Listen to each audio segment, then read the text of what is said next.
I am Ferdinand Marcos, and I am the President of the Republic of the Philippines. I stand today on behalf of 110 million Filipinos. Hi everyone, hello universe, it's me again. Shout out sa inyo mga kababayan, nakikita ko, wow, ganda no. Gugma Cebu, ibig sabihin labas. Hindi, love Cebu, ayan. Oh, bagong Pilipinas. Alam po natin itong labas ito. Ito po ang isa sa pinaka projects ng dating Pangulong Marcos Sr.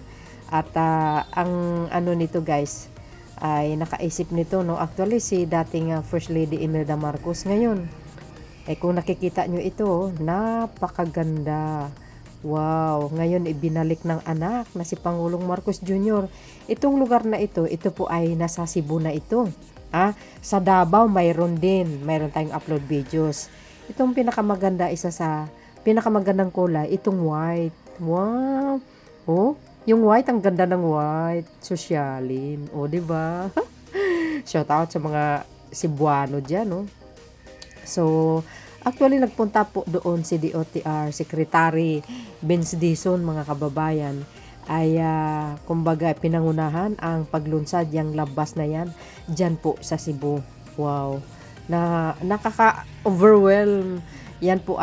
Walang bayad, free po yan, may oras po yan. Kaya sa ating mga kababayan, pagkakataon na ninyo po yan, ang labas ay para po sa inyo yan, sa mga taga Cebu.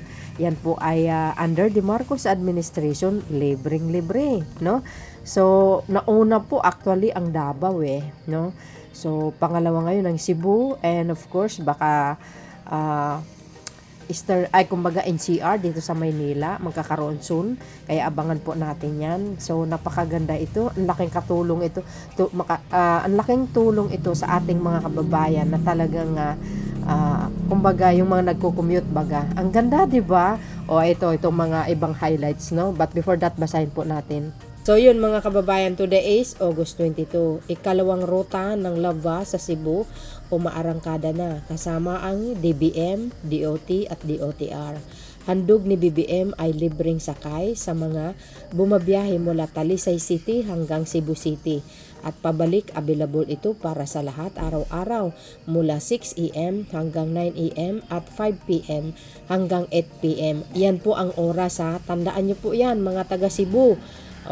Kanina po mga kababayan yan, kumbaga inilunsad ni DOTR Secretary Vince Dizon, and of course ang DBM Secretary Amina at Secretary Prasco ng DOT, no? So napakagandang programa ito, my goodness. Saan kayo makakita yan?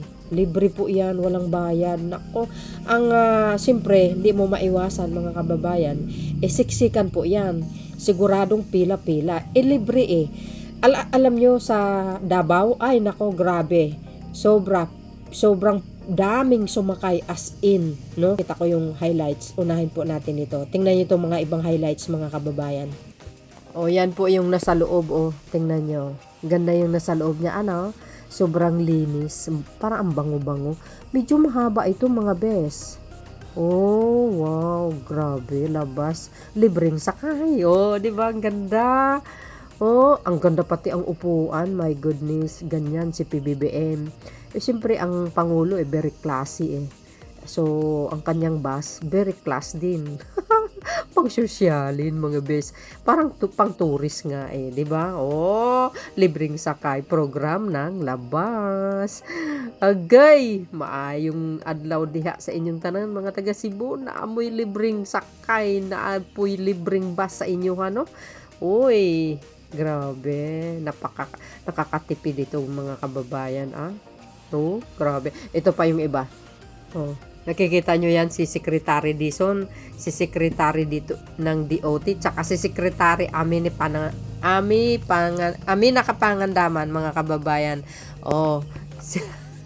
Sumakay sila, ang galing wow, social.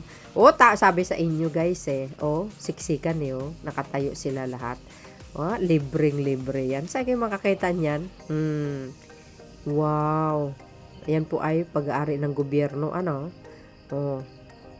So, nakita nyo si Secretary nandito sa likuran ni Secretary Vince Dizon. O, yan. Di ba? Ang ganda nitong programa ito. Hindi ba kayo nagtataka? Ang daming magagandang programa ngayon si Pangulong Marcos Jr. Di ba?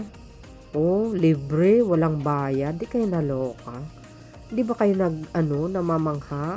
Di ba kayo nag-thank you sa Panginoon dahil mayroon tayong presidente na may kabutihang loob sa lahat, 'di ba? Pakinggan nga natin itong yung boses ni Secretary Dizon.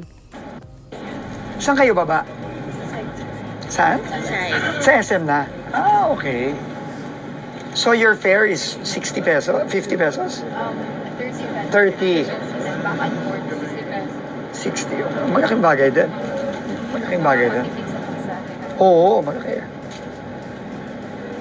Gusto kayo mo ani ka na, no? Yes. Okay ba? O, naku kayong matabang. Wala na ibayan.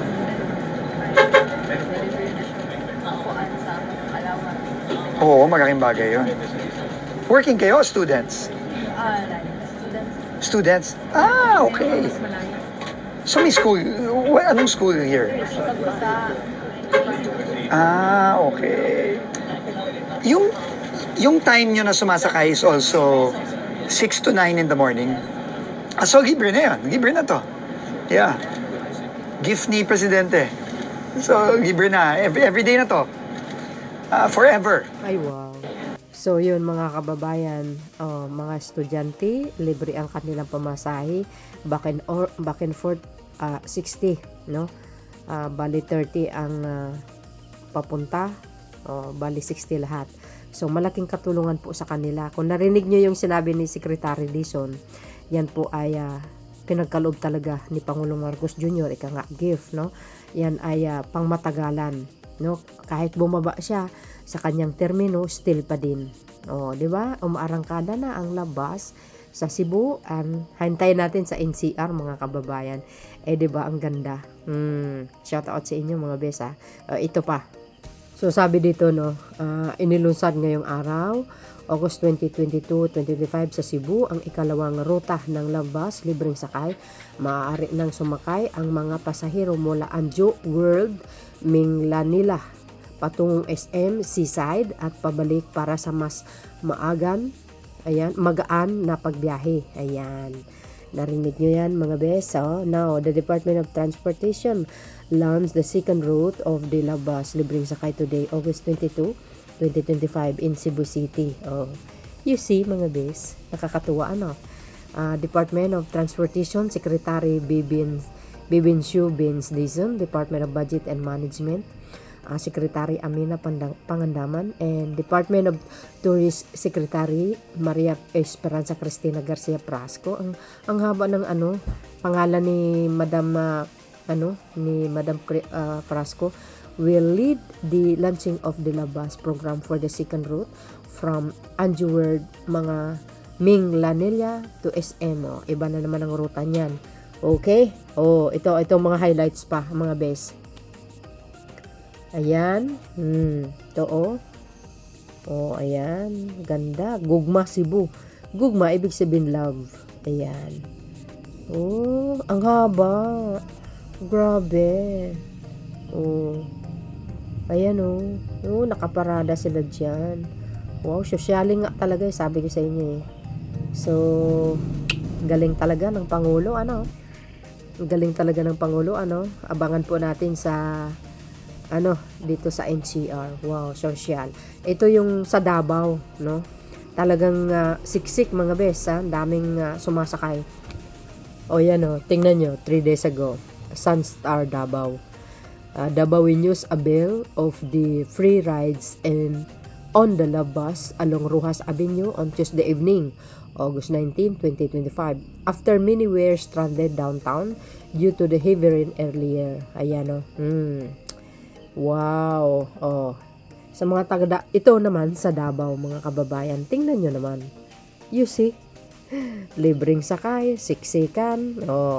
Sabi sa inyo, una-unahan lang yan, 'di ba? Kailangan maaga ka para makasakay ka. Libre yan eh. Sabi sa inyo siksikan sa loob talaga. Ayan. Shout out sa mga DDS na sumasakay. Yan po ay handog ng Marcos administration. Hindi po nagawa ng tatay nyo yan noon. Diba? Tapos ngayon, ang lakas nyo kung manira kay Pangulong Marcos Jr. sa social media. Matindi rin kayo, ano? Ngayon, sa kababanat nyo, sa kapapanira nyo kay Pangulong Marcos Jr., yan po ang balik niya sa inyo, yung kabutihan loob. Kaya nga, binibless siya ng Lord eh. Kasi mabait ang Pangulo.